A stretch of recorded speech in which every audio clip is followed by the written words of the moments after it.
الهاشمي المدني كان يزعم أحاديث كلام حق وليست من أحاديث النبي صلى الله عليه وسلم وكان يرويها عن النبي صلى الله عليه وسلم. دلته وسلان لن بذاتي ار حدیث گوخه اسانه بشي.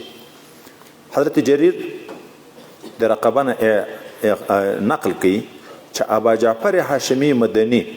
دغه وضع د احادیث کړه خو په داسې طریقه کړه حق کلام یعنی رښتیا خبره به راواخسته دی او چا سند به ورته ذکر کو حدیث به تر جوړ کو خو به رښتیا خبره خود لکه مثلا دی ولی خبره دغه سند ته ذکر کو حدیث به کو اوس دلته جرح کوي رقبه مجروح راوی د ابا جعفر هاشمی وجه د جرح وضع د احادیث د حدیثونه د ځان جوړول حق خبره به راواخسته رښتیا خبره خو حدیث به نه و نه سند به ورته جوړ کو حدیث به ته جوړ. وبه قال حدثنا الحسن الخلواني قال حدثنا نعيم بن حماد قال ابو اسحاق ابراهيم بن محمد بن سفيان وحدثنا محمد بن يحيى قال حدثنا نعيم بن حماد قال حدثنا ابو داود الطيالسي عن شعبة عن يونس بن عبيد قال كان عمرو بن عبيد يكذب في الحديث. وبه قال حدثني عمرو بن علي ابو حفص قال سمعت معاذ بن معاذ يقول قلت لعوف بن ابي جميلة ان عمرو بن عبيد حدثنا عن الحسن ان رسول الله صلى الله عليه وسلم قال من حمل علينا السلاح فليس منا قال كذب والله عنه ولكنه اراد ان يفوز الى قوله الخبيث. وبه قال حدثنا عبيد الله بن عمر القواريري قال حدثنا حماد بن زيد قال كان رجل قد لزم ايوب وسمع منه ففقده ايوب فقالوا له يا ابا بكر انه قد لزم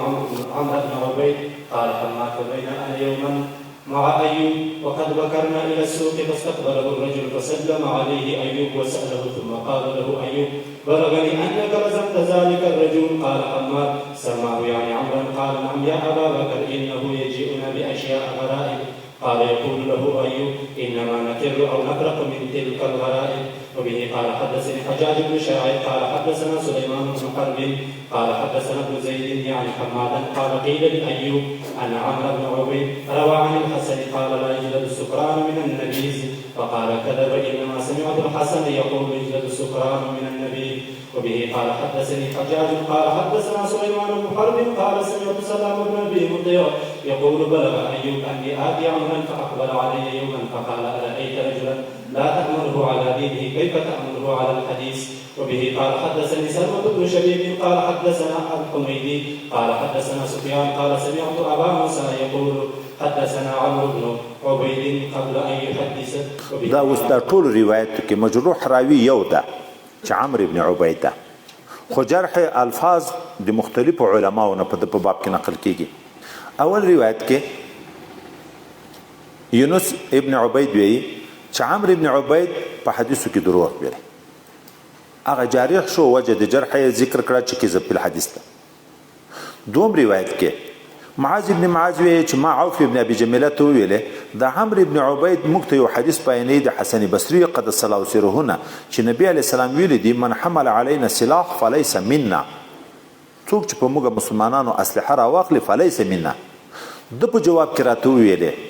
د عوف ابن ابي جميله څیرته ویل چې کذبه والله عمر قسم د دروغ وی ولكنه اراد ان يحوزها الى قوله الخبيث لكن د دې اراده ده چې دا راوګرځي هغه خپل قول خبيث ته. او دلته دوه شی دي یو نفس حدیث ته حدیث صحیح ده دا موږ تاسو را روان ده ترمذی کې را روان ده من حمل علينا صلاح په مسلم کې را روان ده حدیث کې خبره نه ده نو د کذبه په څه لحاظ ورته دا کذبه په دغه لحاظ چې دا د چې حسن بصري ته نسبت کې چې ما دیغ نه اوریدلې دغه کې د دروغجن د دیغه نسمانه ثابته او نور په دغه حدیث کې د مطلب خپل عقیده اثبات ته قدریه چې معتزله او خوارج دي هغه وی چې مرتکب دي کبیره دي ایمان نه وځي او مخالفت په نار ده. خو خوارج کافر کوي معتزله کافر کوي نه فاسق ورته وی خو مخالفت په ناری بولی دواړه د دیغه متعادی ثبوت لپاره ظاهر د حدیث نور خو به د حدیث توجیه بیا پیغو ځای کې موږ کوو اما په دغه ځای کې د دروغجن د چې دی چې ما د حسن بصري نه اوریدلې دي. دا بل روایت کې بیا حضرت ایوب یو عالم ده د شاګرد ده د ډیر وخت دا شاګرد ورک شو نو فقد دا معنی تفقد پښتنه کړن تفقد الطير هغه پلانکی طالب څه شو چا ورته ویلې هغه عمرو بن عبید ته ورغلی نو بل شاګرد وی چې وخت کې زه دغه استاد سره حضرت ایوب سره روان یم وختي بازار ته دې طرف نه یو طالب په مخ راغی ما خو نه پیژندو حضرت ایوب سلام ور واچو جواب سلام نه بعد حضرت ایوب ورته ویلې چې زه خبر یم چې ته عمرو بن عبید ته ورغلی یو ورته ویل او ځکه ورغلی یم نادر روایت راته نقل کړي ده ورته ویل دا موږ خو منډې د ده نه چې ویو یا ډارېږو د ده نه د غرایبو د وجې نه ډارېږو خو دغه موضوعي حدیث بیانوي چې د ټولو علماو د نه یې اورېدلې مخکې موږ ونه ویلې چې نه به تاسې اورېدلې نه به د تاسې پلارو اورېدلی داسې خلکو نه ځان ساتئ موږ خو نارې منډې د ده د دغه غرایبو نه کوو دا بیا دغه وجه ده د ده خو د کذب خبره ده خو جرح دلته حضرت ایوب په ده باندې وکړه دا بل روایت کې ایوب ته چا ویل چې عمرو بن عبید وایي چې د روایت حسن بصري صاحب نه کړی که سړی د نبیزو نه نیشه شو دومره یې وچکړ چې نیشه شو حد نه په جاري کېږي ده ورته ویل دروغ وایي ما د حسن بصري نه په خپله اورېدلی دي چې هغه وایي چې حد په جاري کېږي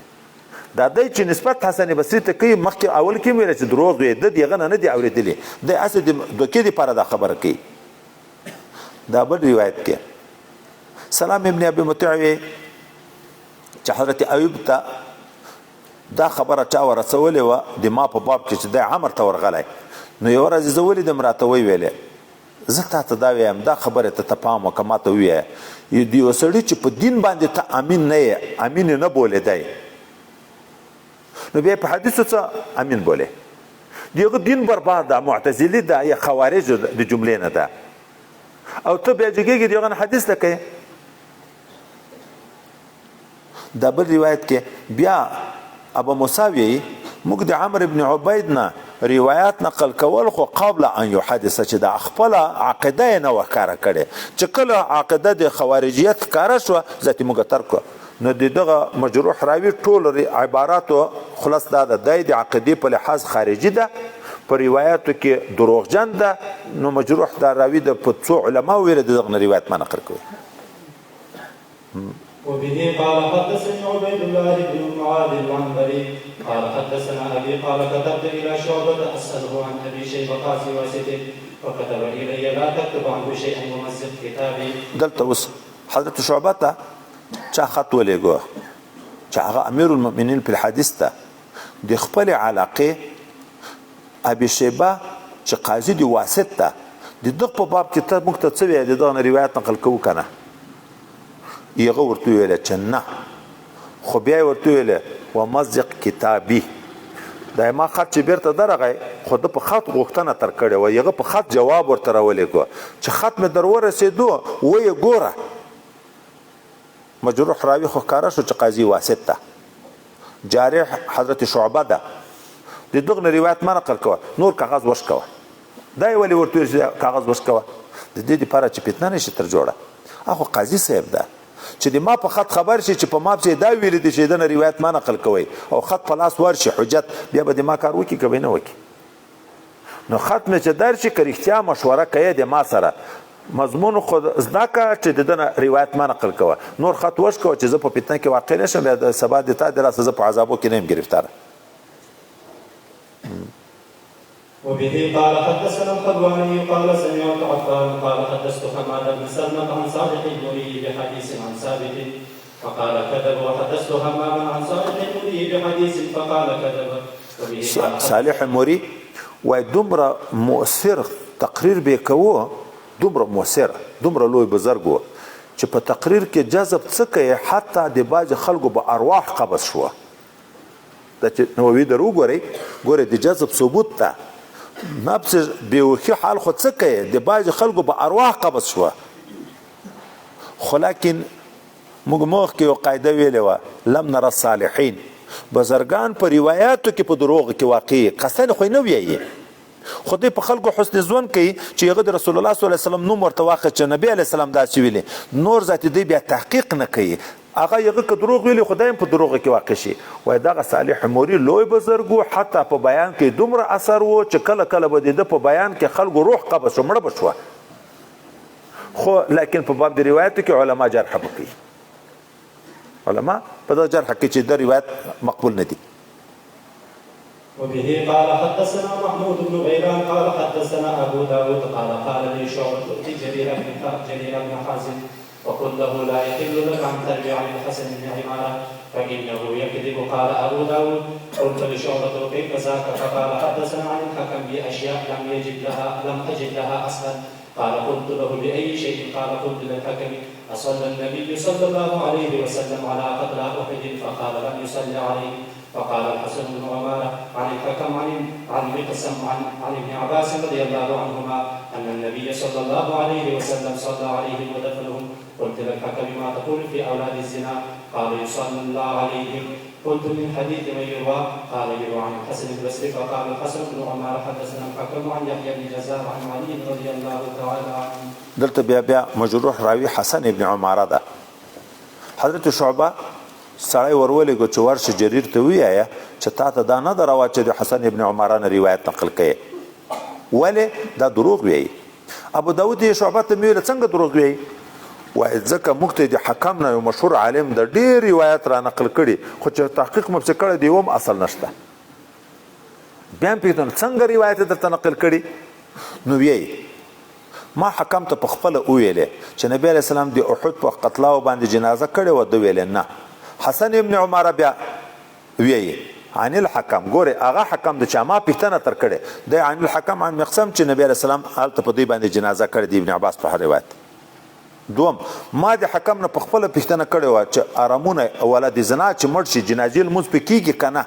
ده ویلې او دا روایت چا ده؟ دا د حسن بصري ده. خو حسن ابن عمره عن يحيى ابن جزار عن علي رضي الله عنه دا روایت د حسن بصري او د نسبت چاته کو حضرت علي صاحب ته. نو موږ ته دروغ د ثابت شوی دی اصل نه لري دغه وجنه د روایت ما نقل کوي. وبه قال حدثنا الحسن الحلواني قال سمعت يزيد بن هارون وذكر زياد بن ميمون فقال حدثت ان لا اروي عنه شيئا ولا عن خالد بن محمود ولا عن خالد بن محمود. وقال لقيت زياد بن ميمون فسالته عن حديث حدثني به عن بكر المزني ثم عدت اليه فحدثني به عن ولد ثم عدت اليه فحدثني به عن الحسن وكان ينسبهما الى الكذب. قال الحلواني سمعت عبد الصمد وزكاة عنده زياد بن ميمون فنسبه الى الكذب. دلته بیا یزید ابن هارون د ده په مجلس کې زیاد ابن میمون چا ذکر کو دا یزید ویلې ما خو دا قسم کړی چې د ده نه به یو روایت هم نه نقل کوم. دوم ملای بله مستعد کو چې د خالد ابن محدوج نه به روایت نه نقل کوم. ولې دا قسم دی ولې کړی ده داسې؟ ځکه یزید وایي زه د زیاد ابن میمون سره یو وخت کې یو ځای شم د یو حدیث په باره کې مې پوښتنه تر وکړه. ده راته بیان وکړو استاد یې راته ذکر کړو بکر مزني. بیا په بل وخت کې مې بیا پوښتنه د هغه حدیث تر وکړه. بیا یې د هغه استاد په ځای بل استاد راته یاد کړو مورق. بیا مې دیغه حدیث په باب بل وخت کې پوښتنه تر وکړه. بیا د حسن نه روایت نه دروغجن سړي دروغ چې ازمویې په دوه مجلسو کې د یوې خبرې پوښتنه تر وکړه د دې حقیقت معلومیږي. دغه خپل مخکیني دروغ ویري چې ما خو داسې ویلي دي ای ویري بیا په بله طریقه باندې بیانوي. نو د یو روایت پوښتنه مې تر وکړه یو وارې یو استاد ذکر کو بل وارې بل استاد ذکر کو بل وارې بل وارې ذکر کو. دا دوم د عبدالصمد په مجلس کې زیاد ابن میمون ذکر شو یغه ویل چې دا دروغجن ده. نو د دغه وجه نه د دروغجن راویانو نه جرح مفصله شو چې ثبوت کذب ده د دنه روایت نه نقل. وبه قال حدثنا محمود بن غيلان قال قلت لابي داود الطيالسي قد اكثرت عن عباد بن منصور فما ذكر لم تسمع منه حديثا وقالت الذي روى لنا نزل بن شميل فقال لي اسكت. فانا لقيت زياد بن ميمون وعبد الرحمن بن مهدي فسالناه فقلنا له هذه الاحاديث التي ترويها عن انس فقال ارايتما رجلا يذنب فيتوب اليس يتوب الله عليه؟ قال قلنا نعم. قال ما سمعت من انس من ذا قليلا ولا كثيرا ان كان لا يعلم الناس فانتما لا تعلمان اني لم القى انسا. قال ابو داود وبلغنا بعض انه يروي فاتيناه انه عبد الرحمن فقال اتوب ثم كان بعض يحدث فتركناه. دلته اوس بیا حضرت ابو داود طیالسی ته محمود ابن غیلان وی ته خو د عباد ابن منصور نه ډېر روایت نقل کړي دغه روایت د عطاري دی ولې نه در نقل کړی هغه روایت چې نظر ابن شمیل را نقل کړي تا ولې نه ده نقل کړی یو حدیث برسیر نووي ذکر کړی ده د تولا په نامه که د حولا په نامه د ښځې اصل نه لري هغه ته هغه ولې نه نقل کړې د راتورې چپ زه د زیاد ابن میمون چې مخکې هم ذکر و چې دروغ ویایي د یخ سره ملاقي شم و عبدالرحمن ابن مهدي دا عطب د په لقیتو باندې عطب په ضمیر مرفوع متصل بغیر د تاکید یا د فصل نه خو نه وي دلته په مابین کې فصل راغلی ده لقیتو و عبدالرحمن ابن مهدي زیاد ابن میمون هلته هغه زیاد ابن میمون مفعول را مخکې شوی موږ دواړه د زیاد ابن میمون سره یو ځای شو بیا مې پوښتنه تر وکړه دغه روایتونه چې دا ته په هره خبر کې د حضرت انس رضی الله عنه روایت نقل کوې تا د حضرت انس نه کله اورېدلي وایي ده راته ویلې چې یو سړی چې ګناه وکړي بیا بیرته توبه وباسي توبه یې قبلېږي که نه وایي ویلې ما د حضرت انس نه نه دی اورېدلي ما توبه د بیا نه نقل کوم خو که نور خلک ما نه پېژني تا چې خو مې ښه پېژنې چې ما د حضرت انس سره بلکل ملاقات نه ده راغلی موږ سره یې وعده وکړه توبه یې وایسته چې بیا به زه د ده نه روایت نه نقل کوم بل وخت کې بیا خبر شو چې دی خو د حضرت انس نه بیا روایت نقل کوي بیا زه او حضرت عبدالرحمن پسې ورغلو چې تا خو توبه یې ایستلې وه وایي بیا مې توبه د بل وارې خو بیا نه نقل کوم درې وارې بیا خبر شو چې دی نقل کوي ذاتې ورنغلو خپلې غاړې به خلاصې کړې دوه وارې پسې ورغلو ګورې خپله مني هم چې ما په ټول وخت ملاقات د حضرت انس رضی الله عنه سره نه ده شوی دغه دوه ملایان چې په پیښ شوه یو ته یې صفا حل ویلې توبه یې هم ویسته لیکن بیرته بیا هم خدای هم دې وساتي د ابتلا نه بیا هم په هغو دروغ لګیا دي د حضرت حسن روایت نقل کوي حضرت انس نه وبه قال حدثنا حسن القلواني قال سمعت شباب قال كان عبد القدوس يحدثنا فيقول سويد بن عقبه قال شباب وسمعت عبد القدوس يقول نهى رسول الله صلى الله عليه وسلم ان يتخذ له عرضا قال فقيل له اي شيء هذا قال يعني يتخذ قوه في حائط ليدخل عليه الروح وسمعت عبيد الله بن عمر القواريري يقول سمعت حماد بن زيد يقول للرجل بعدما جلس مهدي بن هلال بايام ما هذه العين المالحه التي نبعث قبلكم قال نعم يا ابا اسماعيل دلته اوس مجروح راوي په اول قول کې عبد القدس ده او جرح چې بیانې په غباوت دومره غبي ده حدیث کې تصحیح کړای معنا څومره بدلاله شوه مخکې مقدماتي خبرو کې موږ تاسو دا مثال ویلی و اوس نبی کریم صلی الله علیه وسلم منع د دې نه کړی ده نهه ان یتخذ الروح غرضا د دې نه منع کړی ده چې ژوندی سره شی نشان جوړ کړي لکه چرګ ولې پسه ولې دغه نه یې منع کړی ده د روح نه روحه زما یې په فتحه بدله کړه او د غرضن په ځای ارزن ویلې نبی علیہ السلام د دې نه منع کړی ده چې په دیواله په سور کې کړکۍ نه پرېږدي چې دا باد درته راځي اوس وایم د چیرې ډبای د چیرې نبی علیہ السلام منع د دغه نه کړی چې ژوندی سره شی به نشان نه ګرځوي چې نشان په زده کوي د زوارو زیر بدل کړ دومره معنا بدله شو چې نبی علیہ السلام د روشندانه منع کړی ده چې کړکۍ به نه پرېږدي چې هوا درته راځي یو بل ملا په باب کې راځي چې 40 کاله ښایي که 10 کاله ما د جمعې په ورځ باندې سر نه درخیلی ولې نبی کریم صلی الله علیه وسلم نهى عن الحلق یوم الجمعه هلته ګورئ نبی علیه السلام نهى عن الحلق دا حلقه کېناستن د جمعې په ورځ د دغه نه یې منع کړی ده ګورئ حلق حلق که معنا رخیل شو په یوه زوره زیر دومره معنا بدلیږي او ځان کلک بولي زه سنتو دومره پایبند یم 10 کاله مې د جمعې په ورځ سر نه درخیلی ځکه نبي علیه السلام د جمعې په ورځ د سر خیلو نه منع کړی ده او هغه حلق ویلی دی دی حق منع نو دی غبي ده دوم مهدي ابن هلال چې شیخ الحدیث د ځانه جوړ کو حماد ابن زید چاته وویلې دغه تروات چې نه څوک ده چې دی تاسې په طرف کې پیدا شوی بیا خوند اوبو محدث نه داسې تعبیر وکړه هغه مو ورته ویلې چې رښتیا ده یا ابا اسماعیل رښتیا ده موږ ته معلوم ده چې دا بیا خونده ده اهل د حدیثو نه ده او د روایت د حدیثو نقل کوي وبه قال حدثنا الحسن الحلواني قال سمعت عفان قال سمعت ابا عوان قال ما بلغني عن الحسن حديث الا اتيت به ابان بن ابي عياش وقرأه علي. وبه قال حدثنا سويد بن سعيد قال حدثنا علي بن مسهر قال سمعت انا وحمزه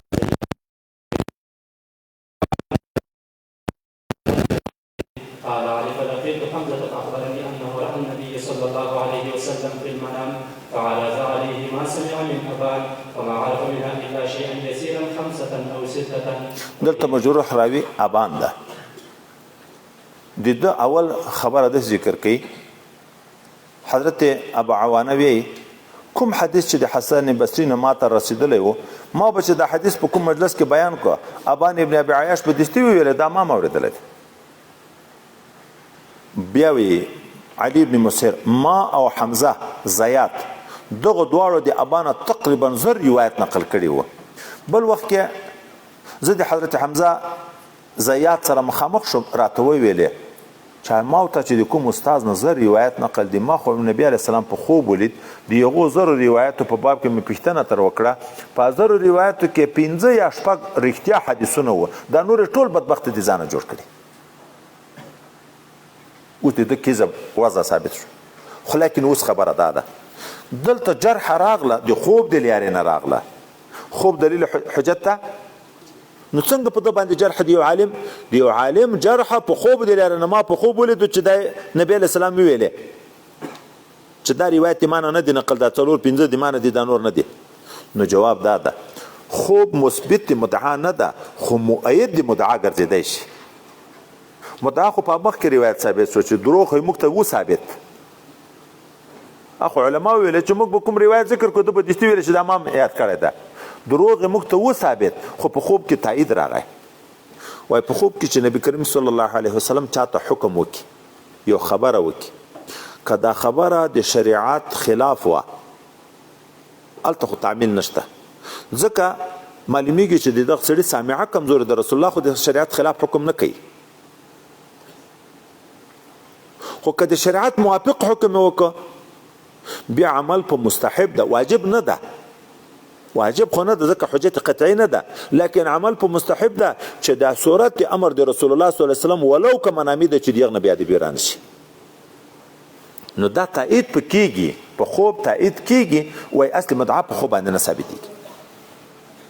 وبه قال حدثنا عبد الله بن عبد الرحمن الدارمي قال اخبرنا زكريا بن عدي قال لي ابو اسحاق الفزاري اكتب عن بقيه ما روي عن المعروفين ولا تكتب عنه ما روي عن غير المعروفين ولا تكتب عن اسماعيل بن عياش ما روي عن المعروفين ولا عن غيرهم. دلته بیا اوس حضرت عبد الله بن عبد الرحمن الدارمي وی چې زكريا ابن عدي راته ویلې چې ماته ابو اسحاق فزاري ویلې د حضرت بقيه نه روایت نقل کوا خو چې د مشهور علماو نه درته نقل کوي د معروفینو نه خو که د غیر معروفینو نه روایت نقل کو بیا منه تلکه اما د اسماعیل ابن ابي عياش نه خو بیخي روایت ما نقل کو که د معروفینو نه درته نقل کوي که د غیر معروفینو نه خو دا به یاد لرو چې امام مسلم دا تروسه چې لګیا ده او پسې روان ده د کوم علماو جرح چې دی را نقل کوي دا نه معنا ده چې دا د ټول دنیا ملایان ورسره مانی چې دا روایت مجروح دي. بشیر نووي چې ورسره وګورئ نو کله به داسې وي چې د بعض علماو په رایه یو څوک مجروح وي خو د بعض نورو په رایه باندې بیا ثقه وي نو ته به د یو جرح دی واورېده د تقلید په مساله کې چې امام نسائی په امام صاحب جرح کړي او موږ اصول د جرح او د تعدیل چې ذکر کړه چې د یو چا عدالت او ثقافت چې حد تواتر ته رسیدلی بیا د یو سړي د دوه سړو اعتراضات اعتبار شته الته خو اکثر ته اعتبار ورکول کیږي. نو داسې وای نه ده چې مسلم چې په مقدمه کې څومره روایت راویان را نقل کړه مجروح کړه چې دا ټول نو عند الکل مجروح دي ځکه بعضې بیا توثیق کړی ده نو ځکه په بعضې کتابو کې به د دوی نه روایت اورو نو تاسې به د مسلم د مقدمې نه د هغه جرح نه کوئ چې مسلم خو ویلي و چې دا راوي ضعیف ده او بخاري را نقل کړی یا ترمذي را نقل کړی یا ابو داود را نقل کړی اتفاقی نه د مجروح بعضې علما داسې وي چې اتفاقي مجروح وي یا عند الاکثر مجروح وي هغه روایت خو نه دی قبول خو که د بعضې په نظ مجروح و د بعضې په نظ نه و مشروح نو بیا هغه صاحب د جرح او د تعدیل کړی شي چې انتخاب د په حدیثو کې وکي اگر که بعض روایت په مجروح وي حتی یو عالم ده ښه عالم ده روایت خلکو ته نقل کول خو اخر کې حافظه کمزوره شوي بیا علماو دا تحقیق هم کړی چې د مرګ نه مخکې څومره وخت د حافظه کمزورې شوه دیغه نه مخکې چې کوم روایت هغه قبول دی هغه چې خلطیت کې راغلی دیغه نه بعد بیا نه دی قبول اوس موږ ویل چې د پلان کې موږ روایت نقل کوو قبل ان یو حادثه چې خپل مدعا نه وکړه کړي چې مدعا کارا شو بدعت کارا شو خو کله سړی سامي د یو چا سره وخت تیر کې نظریه بدل شي نو چې سم و دیغه سم وخت روایت قبول دی خو چې د عقیده وخت بدل شو دغه وخت روایت بیا نه قبول